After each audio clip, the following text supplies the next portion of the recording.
संभावना है। बाकी उत्तर भारत का हिस्सा श्रीनगर और गुलमर्ग, कुलगाम, पहलगाम से लेकर कटरा, उधमपुर, जम्मू समेत जम्मू कश्मीर का सभी क्षेत्र और साथ ही साथ शिमला से लेकर धर्मशाला, चंबा, ऊना और बिलासपुर से लेकर लाहौल स्पीति हो, कुल्लू मनाली हो या फिर उत्तराखंड में देहरादून, ऋषिकेश, हरिद्वार, नैनीताल से लेकर चमोली, उत्तरकाशी, पिथौरागढ़, केदारनाथ, बद्रीनाथ, यमुनोत्री, गंगोत्री का समूचा जो पहाड़ी इलाका है, इन सभी भागों में भी मौसम पूरी तरह से साफ और शुष्क रहेगा और जो यहाँ पर प्लेजेंटली कूल वेदर दिन में बन रहा था, अब उसमें बदलाव आपको देखने को मिलेगा। इन सभी तीनों पर्वतीय क्षेत्रों में तापमान दिन के खासतौर पर ऊपर जा सकते हैं। न्यूनतम तापमान जरूर नॉर्मल या नॉर्मल के नीचे ही बने रहेंगे क्योंकि हाल के समय में जो बारिश हुई थी उसका असर भी यहाँ पर रहेगा। और साथ में जब भी क्लियर वेदर होता है तो न्यूनतम टेम्परेचर पहाड़ों पर आमतौर पर औसत से ऊपर नहीं जाते हैं। तो पश्चिमी हवाएं चल रही हैं।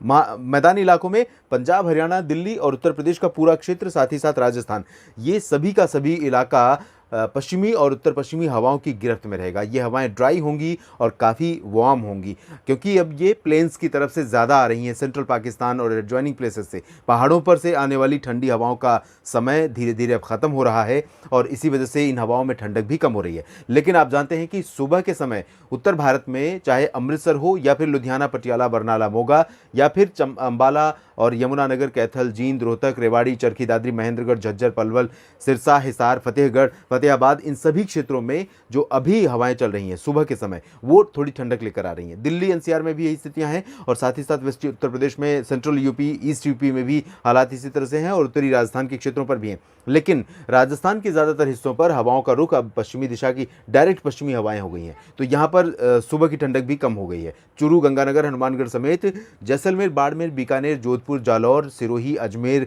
और अलवर, भीलवाड़ा, भरतपुर, झुंझुनू समेत सवाई माधोपुर, कोटा, उदयपुर और जो दक्षिण पूर्वी इलाका है डूंगरपुर, प्रतापगढ़, भीलवाड़ा, माउंट आबू का, इन सभी भागों पर पश्चिमी शुष्क और बेहद गर्म हवाएं चल रही हैं। इन हवाओं के कारण दिन और रात के तापमान दोनों ऊपर जाएंगे और यहाँ पर हालात सबसे ज़्यादा बदतर होने वाले हैं आने वाले दिनों में।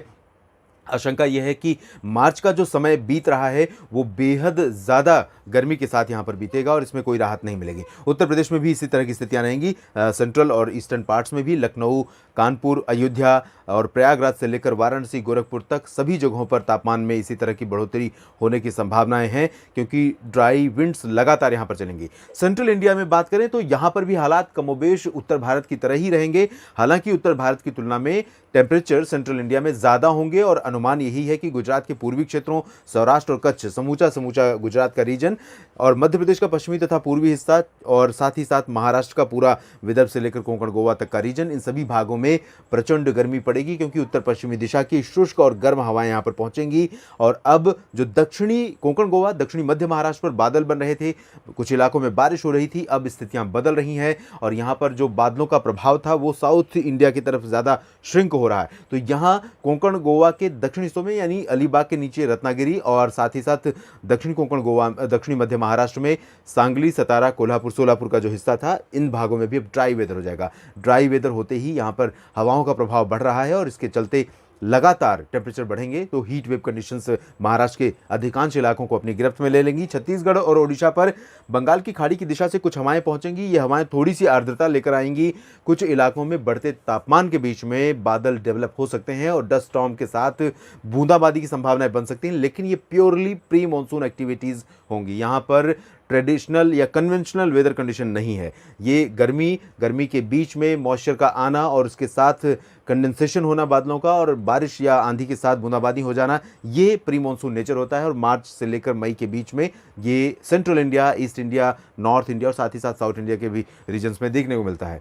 यहाँ पूर्वी भारत की तरफ देखें तो बिहार, झारखंड और पश्चिम बंगाल के क्षेत्रों में भी इसी तरह के हालात रहेंगे। यहाँ पर सीधी पश्चिमी हवाओं का असर कम रहेगा और यहाँ पर पूर्वी हवाएं चलेंगी बंगाल की खाड़ी की तरफ से। तो इन हवाओं के बीच में अब ये समय आ रहा है जब काल बैसाखी या नॉर्वेस्टर शुरू हो जाता है और इसमें छोटा नागपुर पठार जो है वो होता है प्रभावित और छोटा नागपुर पठार का हिस्सा जिसमें जिसमें बिहार के क्षेत्र शामिल हैं, झारखंड और पश्चिम बंगाल, उड़ीसा तथा छत्तीसगढ़ के कुछ इलाके शामिल हैं। तो ये वो रीजन होंगे जहां पर बंगाल की खाड़ी की तरफ से आने वाली ये हवाएं अचानक थंडरस्टॉर्म, डस्टॉर्म को डेवलप कर सकती हैं और इस तरह की गतिविधियां हो सकती हैं। लेकिन अभी बहुत ज़्यादा प्रोबेबिलिटी नहीं है। अप्रैल के मिड के बाद इस तरह के मौसम में काल बैसाखी और नॉर्वेस्टर की संभावनाएं बहुत प्रबल होती हैं और कई बार ये काल बैसाखी यहाँ पर काल भी बन जाती है लोगों के लिए। पूर्वोत्तर भारत के क्षेत्रों में बारिश की गतिविधियां लगातार जारी हैं। इंटेंसिटी की बात करें तो पिछले 24 घंटों में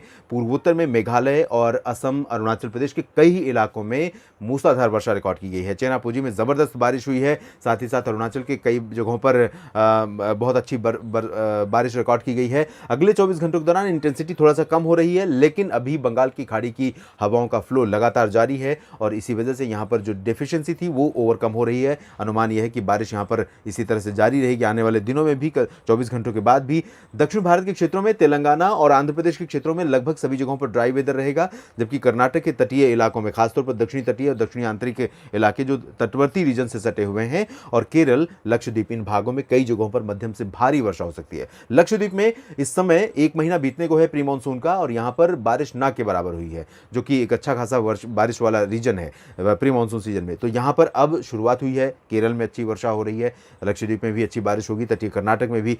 तमिलनाडु और पुदुचेरी में फिलहाल बहुत ज़्यादा सक्रिय मौसम नहीं रहेगा। अंडमान व निकोबार द्वीप समूह में भी लाइट रेन होने की संभावनाएं दिखाई दे रही हैं।